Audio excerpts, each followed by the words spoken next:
صباح الفل. البنك المركزي يقرر رفع سعري عائد الإيداع والإقراض لليلة واحدة بمقدار 100 نقطة أساس. الحكومة المصرية تصدر حزمة من الإجراءات لمواجهة ارتفاع الأسعار والحد من معدلات التضخم. بنك مصر والبنك الأهلي يصدران شهادة ادخار بقيمة عالية تبلغ 18%. كلنا طبعا صحينا يوم 21 مارس 2022 على الأخبار اللي انتوا سمعتوها دي دلوقتي. بقى السؤال اللي بيدور في راس كل واحد فينا، يا ترى الأسعار هتفضل تعلى؟ هتعلى لحد فين؟ طب ويا ترى مين السبب في ارتفاع الأسعار دي؟ طب هي الحكومة ليه عملت كده؟ ليه رفعت سعر الدولار؟ ليه عملت شهادات ب 18%؟ لو انت واحد من الناس اللي بيدور في دماغها أي سؤال من الأسئلة دي وعايز تعرف ايه أصل الحكاية، تعال معايا. أهلا بكم مرة تانية. طبعا لو سعادتك عايش معانا على الكوكب نفسه، أكيد انت ملاحظ إن في موجة غلاء أسعار مش طبيعية وغير مسبوقة وقياسية على مستوى العالم كله. مش مصر بس، كل دول العالم وكل المواطنين في العالم كله حاسين بغلاء معيشة وارتفاع أسعار البترول والطاقة وكل الخدمات والسلع اللي احنا بنستهلكها وبنتعامل معاها.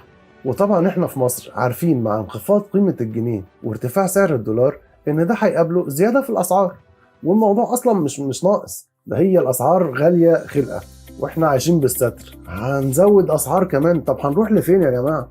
كده كتير جدا، الوضع بقى صعب والاقتصاد بقى متدهور جدا، وكل الناس بتسال طب هي الحكومه عملت فينا كده ليه؟ هو انتم مش عارفين ان احنا وضعنا مش كويس وان الحاجه بقت غاليه نار وان الناس بقت بتعاني يا جماعه؟ احنا بنعاني يا جماعه. طب يا ترى الحكومه مش عارفه؟ ما هي لو الحكومه مش عارفه تبقى مصيبه سودة. طب ولو عارفه، طب انتوا بتعملوا فينا كده ليه يا جماعه؟ واحنا هنفضل محشورين في عنق الزجاجه دي مش هنطلع منها؟ يعني ده مش عنق زجاجه كده، ده عنق زرافه. الموضوع كده كتير، انا بقالي 40 سنه عايش في عنق الزجاجه يا جماعه، مش كده. عايز اطلع بقى اشم هوا شويه، يعني كده كتير يا جماعه، كده اوفر بصراحه. طبعا مع زياده السعر واول ما سعر الدولار زاد، الناس بقى ابتدت تلطم، كله بقى يلطم بقى، والناس بتندب حظها، واحنا سعر الدولار هيبقى 30 جنيه واحنا مش هنلاقي ناكل، والاقتصاد بينهار، ودول بيبيعوا البلد، وتسمع بقى كل الكلام اللي انت هرشه وانت فاهم القصة يعني. طب يا ترى الكلام ده صح ولا الكلام ده غلط؟ طب انا صدق الناس اللي عمالة تلطم دي، ولا صدق الناس اللي بتقول ان الاجراءات اللي خدتها الحكومة اجراءات صح وسليمة وعلى الطريق الصحيح، ولا صدق جيبي اللي اتخرم وخلاص الموضوع بقى صعب جدا؟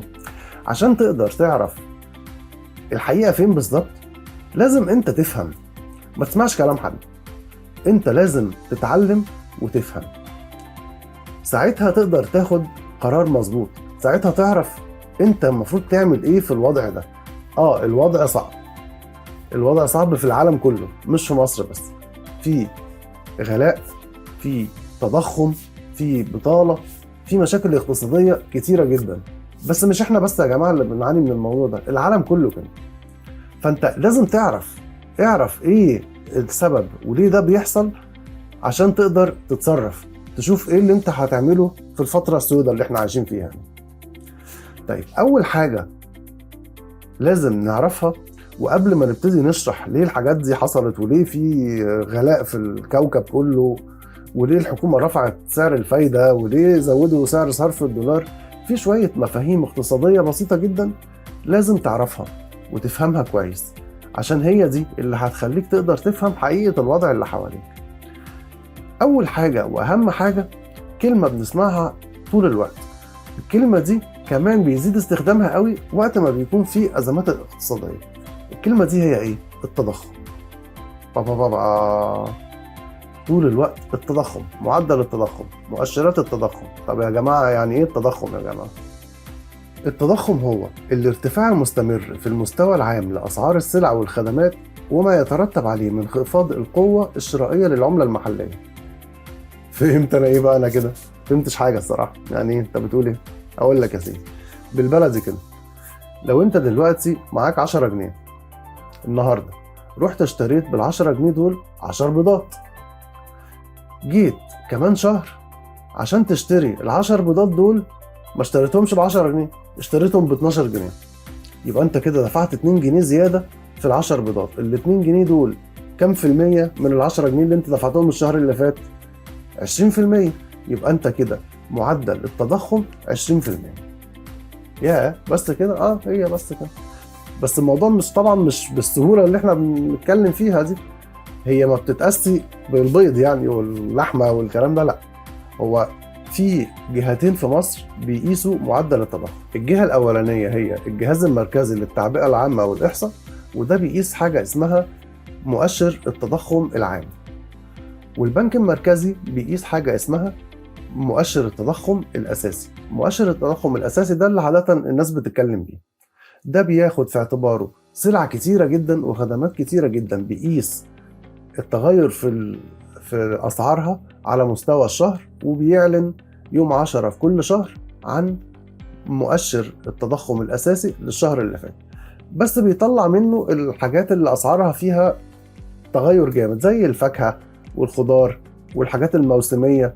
أي حاجة، أي ارتفاع سعر مفاجئ بيتشال من المؤشر الأساسي. وكمان الحاجات المسعرة إداريا زي البنزين مثلا وزي العيش، زي القرارات الأخرانية دي، هيتشال برضو من المؤشر الأساسي. طب احنا كده عرفنا يعني ايه تضخم، وعرفنا ازاي بنقيس التضخم.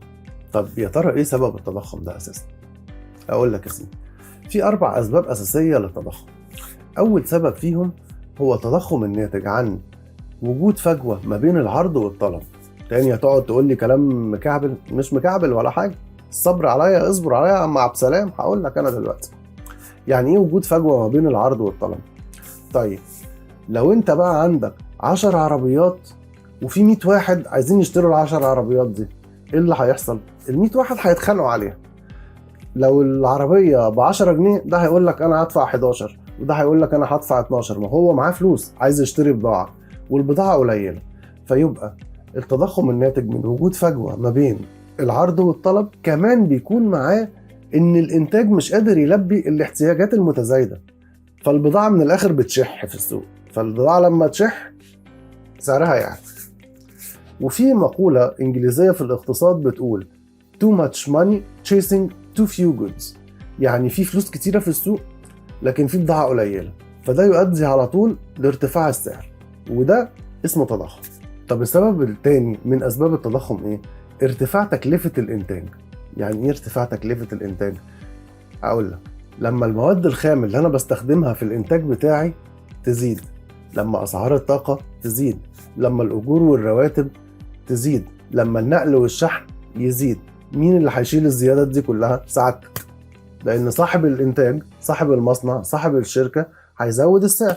فكل ارتفاع التكاليف اللي داخله في الانتاج سعادتك كمستهلك اللي بتشيلها، فالسعر يعلى، تضخم. السبب الثالث، وده احنا بنعاني منه طبعا في دولنا العربية كلها، حاجة اسمها التضخم المستورد.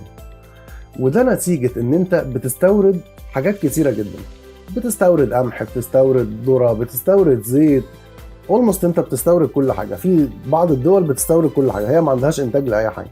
انت في مصر عندك شوية، بس برضو الاستيراد اعلى من التصدير، والحاجات اللي موجودة عندك اوريدي مش بتكفي الطلبات بتاعتك. فلما يبقى في زيادة في الاستيراد، ده بيعمل ضغط على العملة المحلية بتاعتك، لان انت لما بتيجي تستورد بتستورد بايه؟ بتستورد بالدولار. فلما انا ابقى بستورد كتير قوي، يبقى انا كل الدولارات اللي عندي بحتاج ان انا استورد بيها. طب لما يبقى انا عندي اصلا المدخول من النقد الاجنبي قليل، زي حالتنا دلوقتي لما السياحه واقعه وانت ما بتصدرش كويس والكلام ده، بيحصل ايه؟ يحصل تضخم برضه. ان انت بتبقى محتاج ان انت تفتح اعتمادات مستنديه، ومحتاج ان انت تستورد حاجات من بره. طب انا ما عنديش دولار، فاللي بيحصل ما بستوردش بالقدر الكافي، فيبقى البضاعه عندي قليله والناس عايزه تشتري، فيحصل تضخم. السبب الرابع الأساسي برضو في الموضوع، زيادة المعروض النقدي عن النمو الاقتصادي. يعني هقول لك، يعني وقت مثلا ما كان في ثورة في مصر، ما كانش في شغل والدنيا واقفة. طب في مرتبات للناس، الناس اللي شغالة في الحكومة حتى، على الأقل سيبك من القطاع الخاص، ممكن كانوا يوقفوا مرتبات والكلام ده، لكن الناس اللي شغالة في الحكومة مفيش إنتاج، مفيش بيع، مفيش شراء، البلد بقالها 2-3 واقفة، والناس دي عايزة تاخد فلوس، يعمل إيه؟ يطبع فلوس. طب الفلوس اللي بتطبع دي مفيش قصادها نمو، مفيش قصادها انتاج، فالفلوس دي في الاخر يبقى ملهاش لازمه. ده يعمل تضخم، ان انت في حجم سيوله موجود كبير جدا في السوق لكن مفيش سلع، ما انت ما بتنتجش، فيحصل تضخم. يبقى دي الاربع اسباب الرئيسيه في التضخم. طب يا ترى التضخم ده طبيعي؟ طبيعي جدا. كل اقتصاديات العالم فيها تضخم، امريكا فيها تضخم، المانيا فيها تضخم، الصين فيها تضخم، فرنسا فيها تضخم، كل دول العالم بتعاني من التضخم. فانت التضخم ده بيحصل في كل دول العالم لكن بنسب مختلفة على حسب قوة الاقتصاد بتاع كل دولة. طب ليه في زيادات أسعار على مستوى العالم من أول السنة؟ هي الحقيقة برضو مش ما تقدرش تقول إن هي من أول السنة أوي. هي نتيجة تداعيات جائحة كورونا، عملت أزمة كبيرة جدا في اقتصاد العالم كله. ليه بقى؟ أقول لك.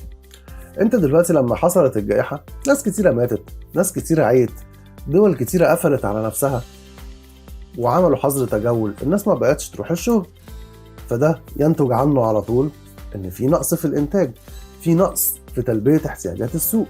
فده طبيعي كده زي ما احنا فهمنا بيعمل تضخم. حاجة تانية كمان، انت الحكومات ابتدت تعمل حزم من المساعدات المالية للمواطنين، طبع فلوس وده. حاجة تالتة، انت دلوقتي الناس اللي كانت بتعيا دي مش كانت بتتعالج؟ الابحاث اللي حصلت عشان يشوفوا علاج ويشوفوا مصل والحاجات دي كلها، مش دي محتاجة فلوس؟ في كمية فلوس كبيرة جدا اتضخت للعلاج وللمستلزمات الطبية وللمستشفيات والأطقم التمريض وللأدوية. الموضوع برضو كان ليه تداعيات اقتصادية كبيرة جدا، في كمية فلوس جامدة جدا اتصرفت في الموضوع ده. وفي كمان مصيبة سودة حصلت، اضطرابات سلاسل الإمداد. هتقول لي تاني تقعد بقى تقول لي سلاسل إمداد ومش سلاسل إمداد وحاجات عجيبة كده. أقول لك، أنت دلوقتي البضاعة اللي أنت بتجيبها من الصين دي بتجيلك إزاي؟ في منتج، وبعد كده في تصدير، وفي شحن، والشحن ده بيجي لك يدخل المينا عندك، وبعد كده يتحمل، وبعد كده يجي لك المصنع عند التاجر الاساسي، وبعد كده يروح لتاجر التجزئه، وبعد كده انت تاخده من تاجر التجزئه. دي اسمها سلسله امدادات. فانت اصلا 90% من المنتجات اللي في العالم كلها بتتشحن عن طريق النقل البحري. وكان في ازمه في الحاويات، ان انت مفيش حاويات كفايه لنقل الكلام ده كله. الحاجات دي ابتديت تحس بيها امتى بقى؟ بعد لما الجائحة ابتدت تخف شوية، رجع تاني الانتاج يزيد وابتدى ينتج اكتر عشان يقدر يلاحق على الطلب اللي كان موجود. كل واحد بقى اللي عنده مصنع واللي عنده مش عارف ايه كان عنده طلبيات كتيرة متأخرة عايز ينتجها. ده حصل نتيجته ايه؟ حصل ضغط على المواد الخام المستخدمة اصلا. ما هو انت في الاخر الحاجات دي ليها معدلات، فبقى في نقص في المواد الخام. ده بيعمل ايه؟ تضخم برضه. طيب بقى في ضغط على الشحن، ما كله بقى عايز يشحن، كل الناس عندها حاجات متعطلة وعايزة تاخدها، فبقى برضه في مشكلة في الشحن. انت الكونتينر الحاوية اللي انت كنت بتشحنها من الصين لأمريكا ب$4000، انت دلوقتي بتشحنها ب$11000. انت متخيل يعني التكلفة دي هتروح فين؟ ما هتيجي عليك، فلازم الأسعار هتزيد جدا. طب احنا كده عرفنا ايه سبب زيادة الأسعار الفترة اللي فاتت دي. طب ترى الدنيا بقى خلاص هتتحسن بقى، الانتاج هيلاحق والحاجات اللي كانت متأخرة في الشحن هتتشحن والدنيا بقى يعني شهرين 3 كده وهتفك. لا يا بيك، روسيا بقى واوكرانيا تعالالي. طب ايه علاقة روسيا واوكرانيا؟ يا عم دول هناك خالص واحنا هنا، هم بيأثروا علينا في ايه؟ تعالى انا اقول لك بيأثر عليك في ايه. تعالى كده نبص على اهم الصادرات بتاعت روسيا. روسيا بتصدر ايه؟ تعالى كده نبص. روسيا بتصدر 17% من إنتاج الغاز الطبيعي في العالم، و12% من إنتاج النفط في العالم. هي تاني أكبر مصدر للنفط وأكبر مصدر للغاز الطبيعي في العالم. أنت متخيل؟ فلما الكلام ده يقف تفتكر إيه اللي هيحصل في أسعار الطاقة؟ طب تعال نبص على حاجة تانية كمان. روسيا ثالث أكبر منتج ومصدر للفحم في العالم بنسبة 14% من صادرات الفحم. طب الفحم ده مسؤول عن ايه؟ مش بنشوي بيه ساعتك. الفحم ده مسؤول عن توليد 35% من الطاقة الكهربائية في العالم سنة 2020. فانت اصلا الفحم والغاز راكبين الطيارة.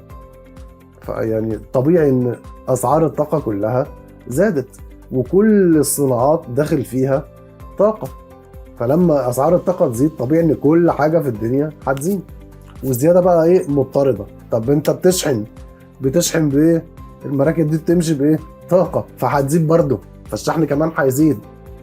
فلما الشحن يزيد المنتج في الآخر اللي بيجيلك هيزيد، لأن كمان الخامة اللي بنستخدمها لإنتاج المنتج نفسه ما هي بتتشحن، اللي هو زاد لفة بنت لذينة يعني، سايكل مش هتخلص يعني. طب خلينا في روسيا، تعال نبص تاني. بتنتج ايه روسيا تاني؟ 7% من الحديد والصلب. يعني بقى الثلاجات والغسالات والعربيات اي حاجه داخل فيها حديد طبيعي هتزيد. 9% من صادرات العالم في الالومنيوم. ثالث اكبر منتج للذهب. بتنتج 28% من صادرات العالم في النيكل. النيكل ده المكون الاساسي للبطاريات. 30% من صادرات العالم من القمح. انت متخيل الارقام؟ القمح اللي احنا بناكله ده اللي هو ملوش غنى، مفيش غنى عنه. 60% من زيوت عباد الشمس وزيت بذر القطن. 50% من غاز النيون، بس ده بتنتجه اوكرانيا. طب غاز النيون ده يعني ايه؟ بتاع اللمض ده؟ لا حضرتك، غاز النيون ده بيدخل في صناعه السيمي كوندكتورز اللي هي اشباه الموصلات، اللي هي بتدخل في المايكرو تشيبس بتاعت الموبايلات وبتاعت الثلاجات وبتاعت العربيات، يعني اي حاجه فيها الكترونكس لازم فيها السيمي كوندكتورز، والسيمي كوندكتورز لازم فيها غاز النيون ده. فيعني انت عارف طبعا واكيد سمعت عن ازمه المايكرو تشيبس اللي موجوده اصلا من قبل كده. فانت ادينا كده شفنا روسيا بتنتج ايه. طب تاثير الحرب ما بين روسيا واوكرانيا ده عمل ايه في الاسعار؟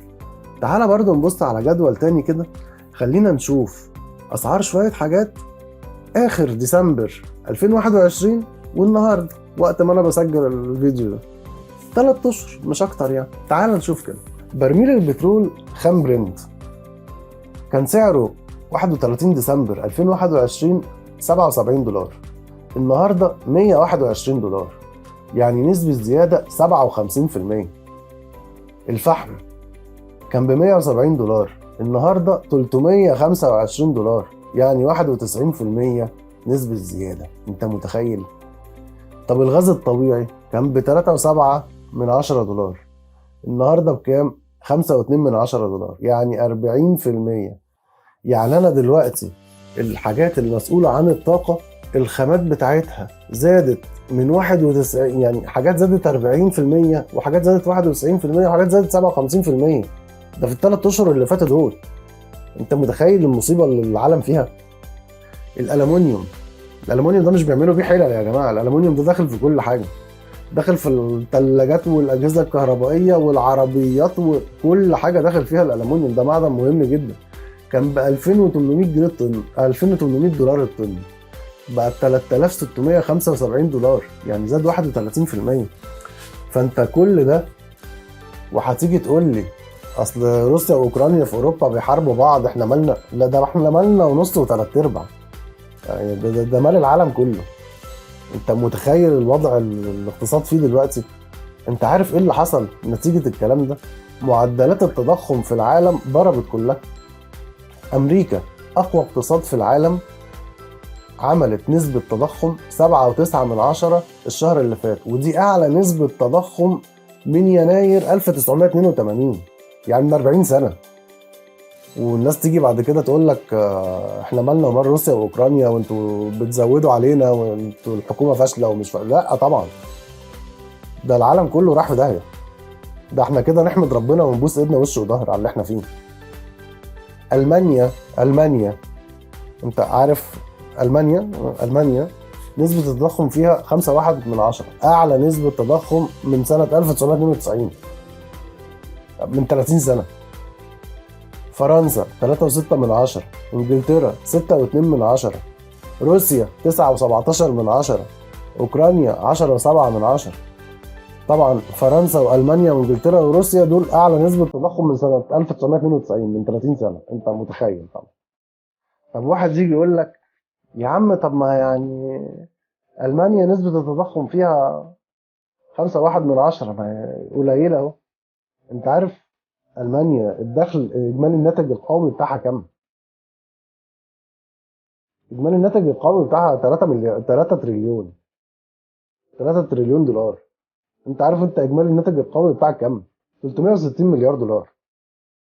انت متخيل يعني الفرق عامل ازاي؟ طب الصين بقى، الصين 0.9. الصين دي عايشه في كوكب تاني ملهاش علاقه بالموضوع خالص. واحنا في مصر كام؟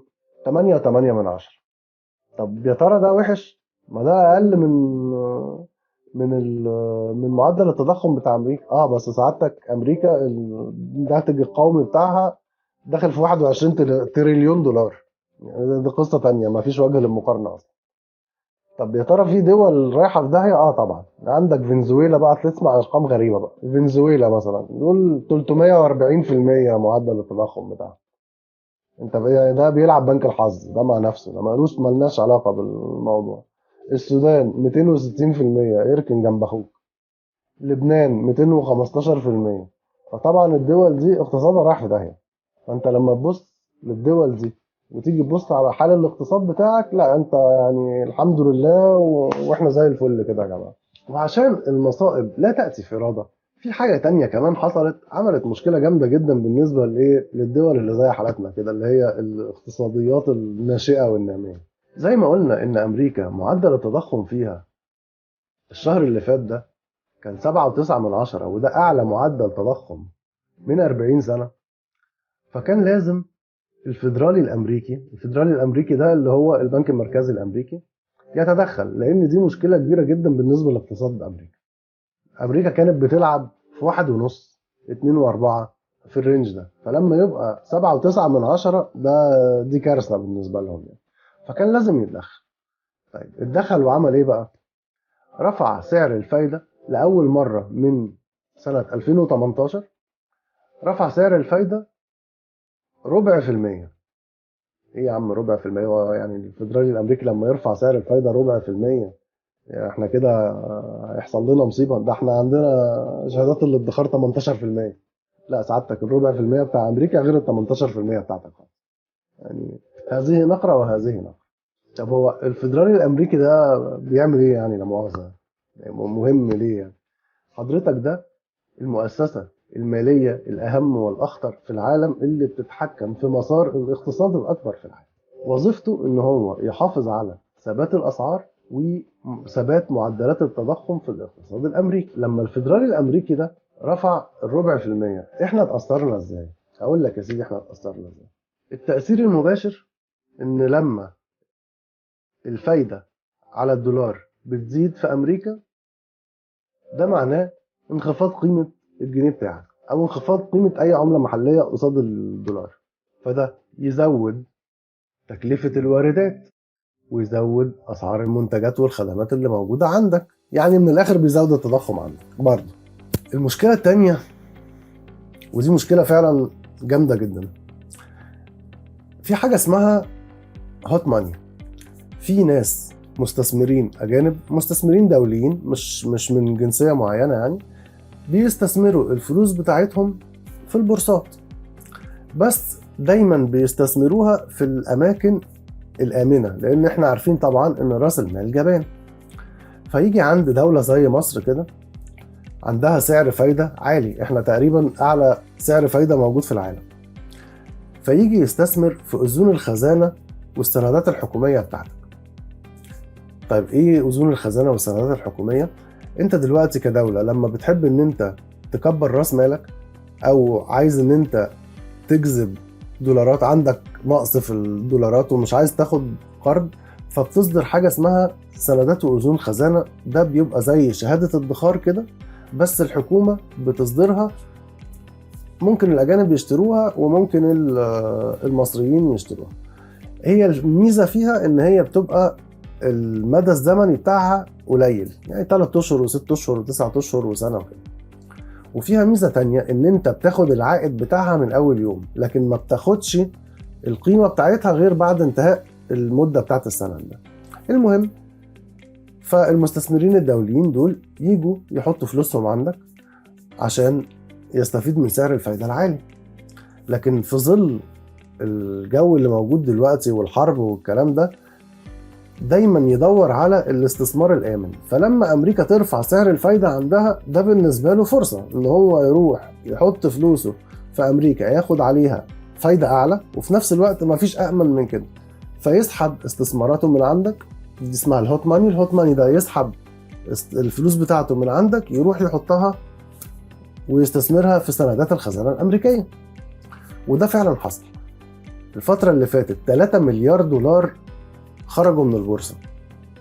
ده رقم مفزع يوقع أي اقتصاد. 3 مليار دولار بالنسبة لنا it's too much. فأنت كده دلوقتي البورصة عندك بتقع، وحرب روسيا وأوكرانيا مبهدلك الدنيا، وتداعيات كورونا مبهدلة الدنيا، والسعر عمال بيزيد، والتضخم عمال بيزيد.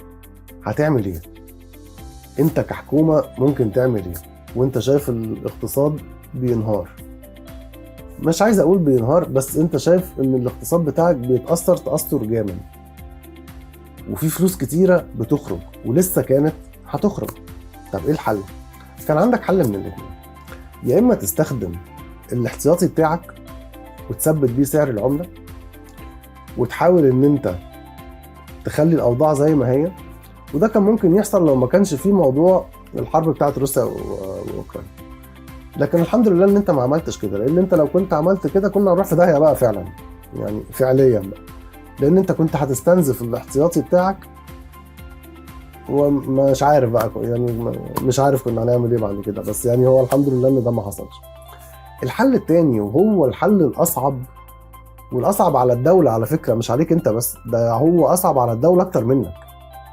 القرارات اللي البنك المركزي خدها، ان انت عليت سعر صرف الدولار وعليت الفوائد على الشهادات الادخاري. طيب هو ليه عمل كده؟ اقول لك. لما انت عليت ال1% دي، انت بتحاول تحافظ على المتبقي من الاستثمارات الاجنبيه في مصر ما تخرجش هي كمان زي ال3 مليار اللي خرجوا، وفي نفس الوقت بتحاول ان انت تعمل حافز للمستثمر الاجنبي ان هو يرجع تاني يضخ فلوس في البورصة عندك او يضخ استثمارات عندك. وده حصل فعلا. كلنا سمعنا عن الصفقة بتاعت الصندوق السيادي بتاع ابو ظبي، والقصة بتاعت الCIB وفوري والكلام ده. طيب الحاجة التانية، ان انت لما عملت الشهادة بتاعت ال18% دي، من ناحية انت بتساعد الناس ان انت بتحاول تحافظ على قيمة الفلوس بتاعتهم عشان ما تتاكلش من التضخم، بس مش ده الهدف. الهدف ان هو يسحب السيولة من السوق. لما يسحب السيولة من السوق، الناس السلوك الاستهلاكي بتاعها يقل. انت دلوقتي شايف ان في معدلات تضخم عالية والاسعار عالية، وشايف ان فلوسك هتروح. جه قال لك انا حط الفلوس في البنك وهديك 18% فايده. 18% فايده ده كتير جدا. فانت تعمل ايه؟ تقول خلاص انا مش هشتري دلوقتي، انا الفلوس اللي معايا هحاول احافظ عليها واحطها في البنك. هو كده سحب السيوله من السوق. لما تسحب السيوله من السوق، فاكرين لما كنا بنتكلم ان من اسباب التضخم وجود كاش كتير، وجود سيوله كتير في السوق؟ فانا لما اسحب السيوله من السوق، معدلات الشراء هتقل. لما معدلات الشراء هتقل، الميزان يتعدل شويه، يبتدي يقل الطلب، تبتدي المنتجات تتوفر، يبتدي يقل الضغط على النقد الاجنبي، وده يخلي في الاخر ان معدلات التضخم تقل. فيبقى الموضوع ان انا بسحب السيوله عشان اقلل القدره الشرائيه للناس. ده الهدف الاساسي يا جماعه. لما اقلل القدره الشرائيه للناس، الاسعار ترجع تنزل تاني. طب يا ترى هي دي بس الاجراءات اللي هياخدها؟ لا، لسه حضرتك، لسه البنزين هيزيد. يا نهار اسود، هو البنزين كمان هيزيد؟ طبعا. لما ما انا قلت لك يا عم، انت مش فاكر يا عم عبد السلام البترول زاد قد ايه والفحم زاد قد ايه والغاز زاد قد ايه؟ ما لازم طبيعي البنزين يزيد، طبيعي البنزين يزيد. ولما البنزين هيزيد هيحصل برضه زيادات في الاسعار. بس كل ده يا جماعه مؤقت. يعني انا مش عايز الناس تخاف، دي كلها اضطرابات مؤقته نتيجة الذعر اللي بيحصل لما الأسعار تزيد ولما سعر الدولار يزيد والكلام ده. لكن الحاجات دي كلها هتنزل، هتستقر تاني. ليه؟ الحكومة ما ينفعش تسيب انفلات في سعر الدولار. احنا واخدين 134 مليار دولار قروض. لما سعر الدولار يزيد 20%، ده معناه ان انا تكلفة القروض دي عليا زادت 20%، وهي المشروع مش ناقصه قوت. احنا عندنا عجز في الموازنه اساسا. قصة ان الدولار يفضل يعلى زي ما الناس بقى بتقول ويبقى 25 و30 وبتاع، ده كنافة، دي ناس بشلن، مفيش الكلام ده. الدولار يا اما هيثبت وغالبا هيبتدي ينزل تدريجيا لحد ما يوصل في رينج 17 ونص ده. فانا مش عايز الناس تخاف يعني. هو الموضوع الوضع مش كويس والوضع سيء وكل الكلام ده، بس هو هيتحسن، لان كمان الازمه ما بين روسيا واوكرانيا والحرب الدايره ما بينهم دي بيتهيألي هي كبرها شهر كمان ولازم هتخلص، لازم تخلص قبل الشتاء بفتره كافيه، عشان الشتاء لو دخل على اوروبا بالاسعار اللي موجوده دلوقتي دي، لا الموضوع هيبقى بائس بؤس السنين في اوروبا ومحدش هيستحمل الكلام ده. فهم هيشوفوا لها صرفه، هيتفاهموا مع بعض ويشوفوا صرفه. العالم مش مستحمل ان الحرب ما بين روسيا واوكرانيا تفضل مستمره اكتر من كده. اتمنى ان انا اكون قدرت اساعد الناس انها يعني تعرف شويه ايه اللي بيحصل حواليها، واني قدرت اكون اجاوب على شويه اسئله، واتمنى برضو ان بكره يبقى احسن والاسعار تقل والتضخم يقل والدنيا تبقى لطيفه يعني. لكن في الاخر الحكومه يا جماعه ما كانش قدامها حاجه تعملها غير كده. ممكن كان في حاجات قبل كده كان المفروض تتعمل وما اتعملتش، وده ممكن نتكلم عنه في اي فيديو بعد كده. لكن في الوضع الراهن ونظرا لكل التحديات اللي موجوده حوالينا والحاجات اللي احنا اتكلمنا فيها، ده كان افضل حل الحكومه ممكن تعمله. اشوفكم على خير الفيديو الجاي ان شاء الله. تحيا مصر.